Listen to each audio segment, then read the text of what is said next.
kind of sabotaged myself, guys. I stopped to get a cup of coffee, and then when I got off on the on-ramp, there's a flatbed, or it looks like a lowboy, that seemed to have laid the trailer over.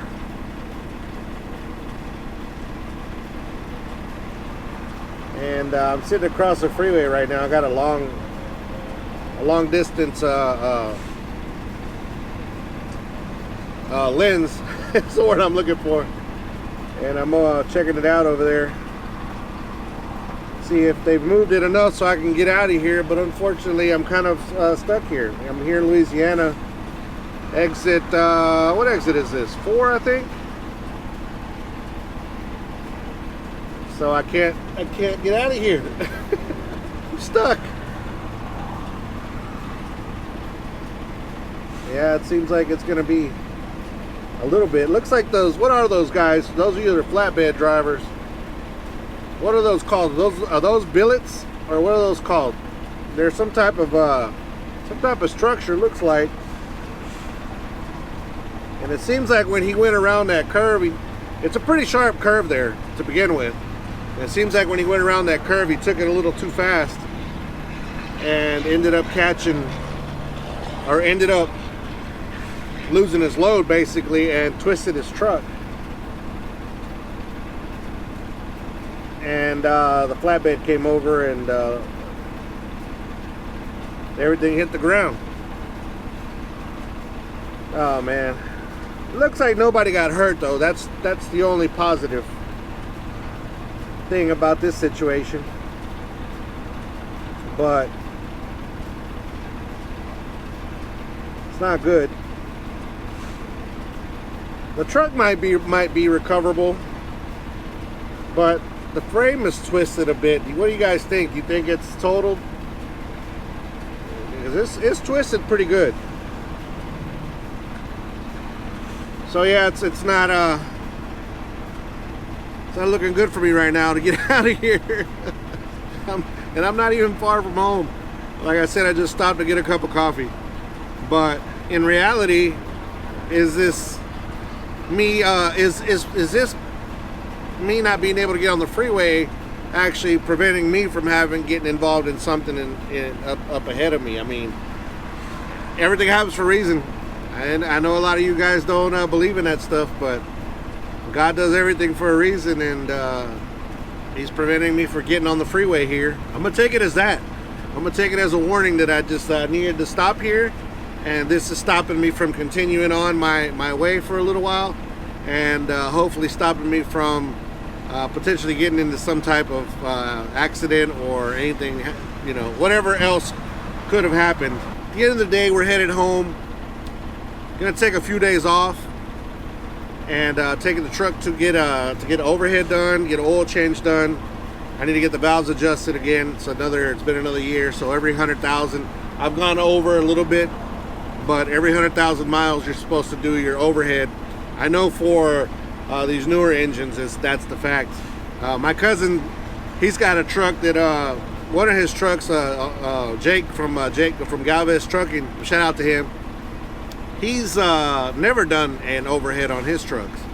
So, because I always tell him that if he gets it done, or if he's ever had it done, and he said he's never had it done before, so, and he thinks he doesn't need to get it done. I don't know. So, those of you guys that are mechanics or know a lot more about trucks, the older engines, do they have to get overheads just like these newer engines do? I don't know. But I know this one has to be done, the pack car has to be done every 100,000 miles. So it's about that time. Like I said, I went over just a little bit. And yeah, so we're gonna get that done. The good thing is we're gonna try to, what's the saying, kill two birds with one stone. Because I'm gonna take a few days off, going on a spring break, little family getaway, but actually going to my wife's family in South Texas. And I'm going to go down there for a few days. So while that's happening, I'm going to leave the truck at the shop and get that taken care of. That way, kind of hopefully, if all goes well and it gets done, we don't miss a beat, and we come back, get back in the truck, go back to work. So that's what we're hoping for. But we'll see what happens. It's right now, it's, I know you guys won't see it on the date that I'm telling you, but right now it's a Tuesday, and I'm taking the truck in on a Wednesday, so they should have plenty of time. I mean, they can do an overhead in a day, really, in reality. So, or actually a few hours, really. But so I'm giving them plenty of time to get it done. But we'll see, though. We'll see. Peterbilt of Houston. We're gonna go back to them again. Last time I was there, I can't remember the guy's name. You guys know I suck at names. I'm just terrible at names. But last time I was there, the guy really took care of me, and was really apologetic for the previous time. Not that previous time, but a few previous times. Well, let me get my thoughts together. Not because I hadn't taken to get the oil change there for like 3 oil changes. So the one that they messed up on, I finally decided to go back to the Peterbilt of Houston because I was going to the one in Bryan, and he apologized for that, for messing up, and and he really took care of me really good. So I'm going to go back to the Peterbilt of Houston, and hopefully they can take care of me again. And I mean, I'm sure it'll be fine. And so we'll see what happens, but hopefully they get it done in a timely manner as well. If not, then it'll be then I'll kind of shoot myself in the foot, because then I'll have to find another time to get it done as well. So yeah, it's one of those things. But right now I'm trying to figure out how I'm going to get around this. Let's see what it looks like over there right now. See if they've done anything extra. So it looks like they haven't really done anything extra. It's still kind of sitting there the same kind of way. I'm wondering, you see where that Ford pickup is right there? I wonder if there's a feeder road. I'm going to have to look at the map real quick, and I could run that feeder and get on the road a little further down. But so far it doesn't look like I'll be able to do that. Yeah, it's not much work look like is going on over there. There's just, yeah, at least an hour or so.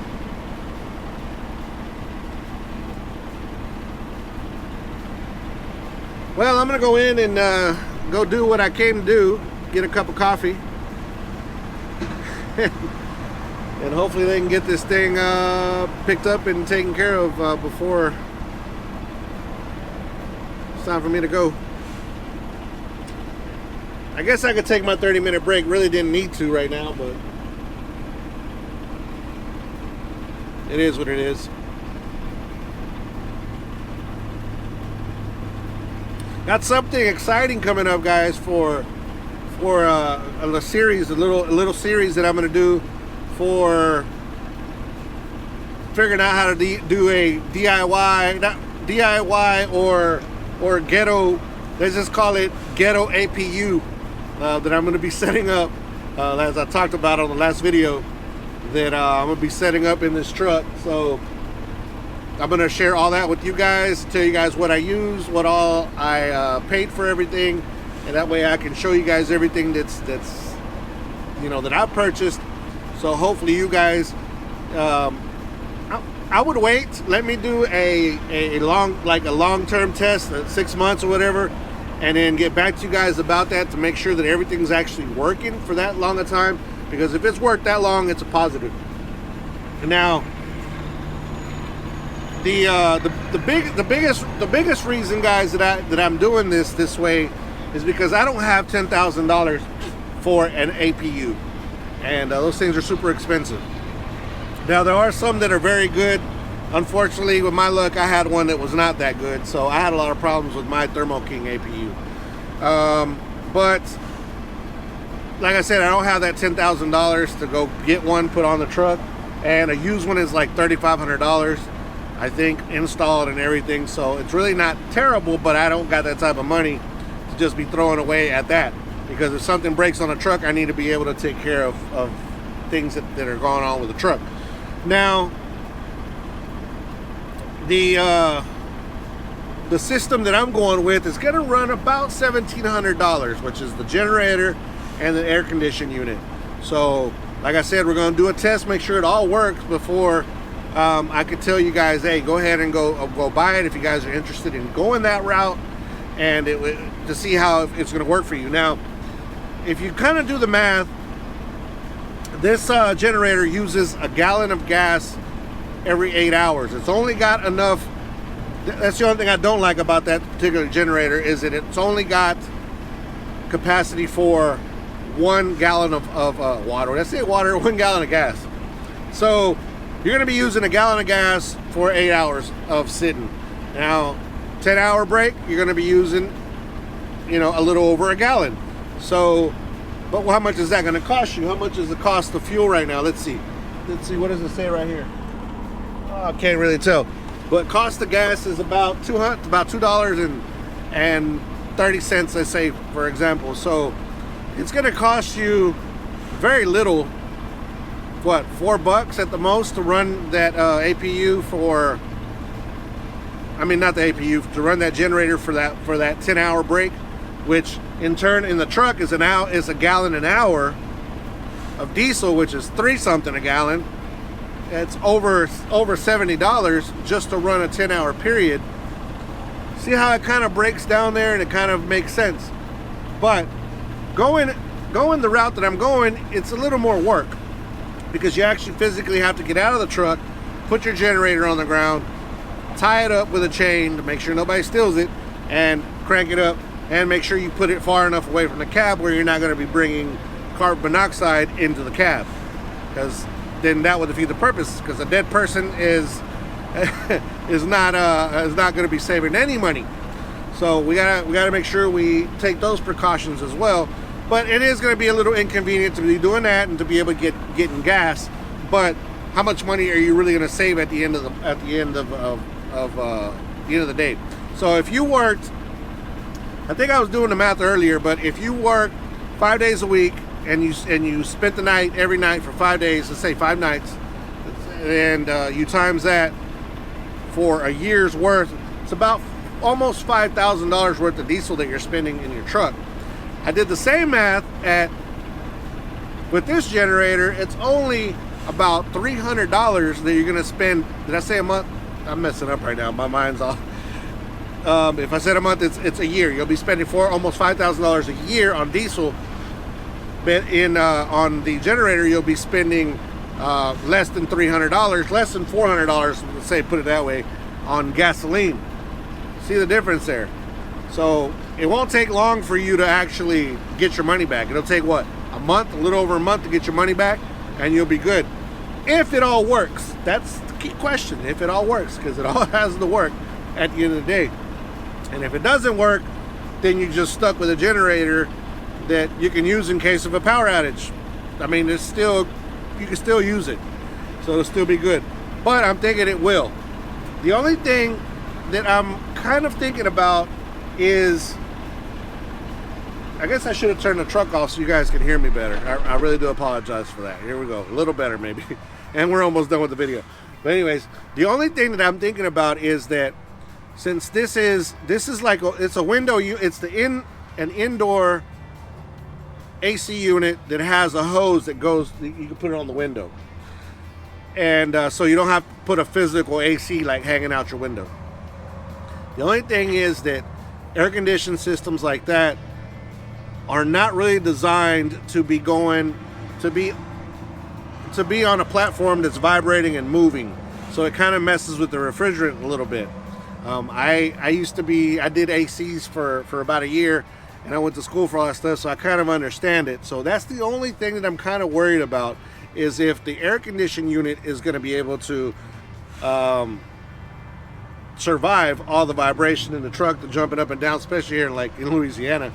So that's something to think about, and that's why we're going to do this test to see how long it works. We'll probably do like a 3-month, a 6-month, and a year review to make sure that everything's working fine. But I think at around 3 to 6 months, we're going to know that if it is going to be a yay or a nay, and if I recommend you guys buying it, and it would be a good idea for you guys to try it as well, especially those of you that are owner operators, lease operators, whatever, so you can save more fuel for yourself.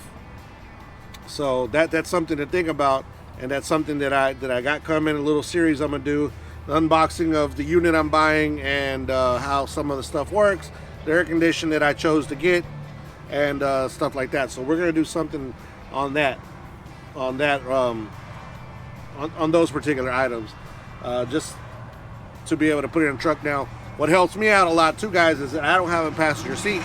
Those of you that have been here for a little while know that I used to have a bike in here, which I'm going to bring it back now that it's starting to warm up again. I'm going to put the bike back in here as well. So it's all got to work out and it's all got to fit for me. But it helps out that I don't have that passenger seat. And I don't know if you guys are allowed to take your passenger seat out. I know owner-operators, of course you are. It's your truck. And lease operators, I think, also, you know, because it's our truck, kind of, basically. And kind of, sort of, was the word I was looking for, not basically. But the company drivers, I don't know if you guys are allowed to take the seats out so you can accommodate a bigger refrigerator, a e-bike, or anything that you want to put, you know, there next to you. So let's look over there real quick and see how the progress is going over there. So it looks like it's still, it looks like the front wheel of the truck is down. I mean, it looks like it's, yeah, it doesn't look like much is going on. It doesn't at all. But, oh well, we got to be here a little bit longer anyway, so. But yeah, guys, those are the things I got going on the videos. And another thing, guys, I wanted to talk to you guys about is that my videos, for security purposes, because of that I haul hazmat materials sometimes, my videos are always a week behind. So if you guys are thinking that I'm at that particular place when you see the video when it just came out, I am actually not there. That's a whole week out, sometimes a week and a half out.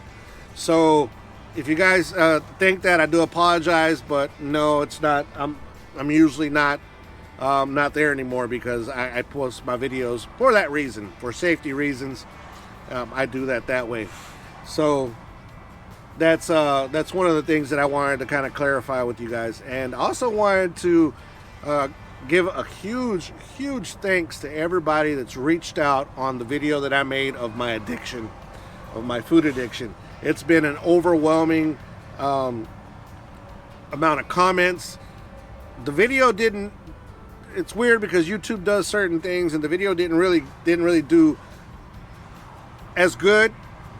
But for those people that actually watched it and actually were able to see the video, I actually got things from it. I got some great comments. I got a lot of people trying to help me out, you know, that are reaching out to me and telling me that they got my back, and I really appreciate all that stuff. I really do. But like I said, the algorithms or something, you know, when it's something kind of serious like that, it doesn't get pushed out like it's supposed to. But for those that we have reached, it's amazing. And for those of you that have reached out to me, thank you so much. Also, if you guys, I guess some of you guys, or a lot of you guys, didn't make it to the end of that video, which you might not make it to the end of this one, but I also gave thanks to 2 service military men and women, military men, and I put their pictures at the end of the video, so I really appreciate those pictures being sent out to me and doing what I promised that I would do. I would put them at the end of our videos and giving them thanks for their service. So I really appreciate that greatly as well. And we're going to keep on trying to do that. If you guys got those pictures and a little bit of information, send them to my email. My email will be linked down below. I didn't put it last time. I'm going to put it this time, and you guys, that way you guys can send all this stuff to me, and we can continue on with that positive and giving that gratification, giving thanks to those guys and gals that have sacrificed everything for us. So with that being said, guys, I think I'm going to let you guys go. I'm going to get on the map, try to figure out how I can get around this and get back on the road so I can continue getting to the house, so I can continue doing what I need to do. Got to do my 90-day inspection, like I said. So that's got to get done first, and then I'm going to take it to get the overhead and the oil change and all that stuff. The 90-day inspection is done at the yard. Got a little bit of bad news. Got here, got my 90-day inspection. I didn't pass my 90-day inspection. So there's a setback, and we're going to have to figure out how we're going to work this out. but the problem that they found needs to be taken care of immediately, so the overheads might have to wait another couple of weeks, and the other stuff that I needed to do might have to wait a little bit, because that's more of a maintenance thing. What I need to get repaired is something that, if I don't get it fixed, parts could potentially fall off the truck. So, not great, but it's not huge. It's not completely a huge deal, because it shouldn't be that expensive to repair. But nonetheless, it is going to be something that a wrench thrown into the through the plan that I had. So I'm gonna have to make new plans to do the overhead and to get that taken care of later on. But as of now, we're gonna go catch some Z's, catch you guys in the morning, show you guys what's wrong with it exactly. Then we'll run down to the shop, get it taken care of, and I am gonna go on my few days off, and then I will catch up with you guys again, but all will be the same video. So, and then I'll let you know the rundown on what the pricing was and all that stuff. So I'm gonna go to bed, guys. I'm pretty tired. See you guys tomorrow morning.